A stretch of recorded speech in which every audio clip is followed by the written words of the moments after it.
All right, are we ready to wick? Yeah. So, this is going to be our garden bed. I've got to drill some drainage holes in the side.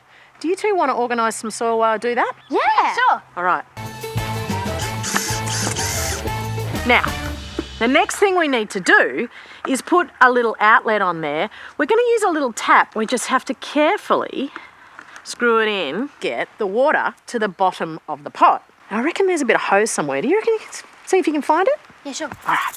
Whoa! Oh, God. I'm going to get this thing under control. I've got it.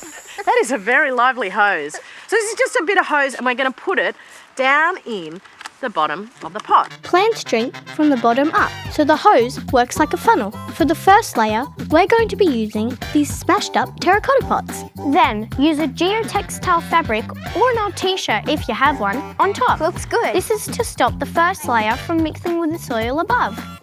Then, fill the rest of your wicking pot with really good quality soil.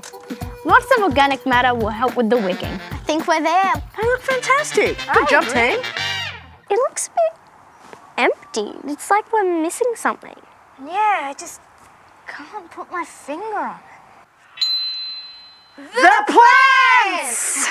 Dig a hole in your wicking pot that is slightly bigger than your plant. Perfect. Very gently wiggle out your plant. Slide it out from Be very careful with it. I did it. You did it. Such a good job. Thanks, Millie. Then, pat down the soil, just a little. We don't want to break the delicate roots. All right, here you go. Ooh. We have liftoff. Now, we also have a little bit of fly screen and some hair ties. Can you imagine what this is for? No? We're going to cover up our spout and our outlet so no mozzies find their way in there. Good idea. You'll know your wicking pot is watered enough when the tap starts to flow. That looks good. Should we decorate these pots? Yes.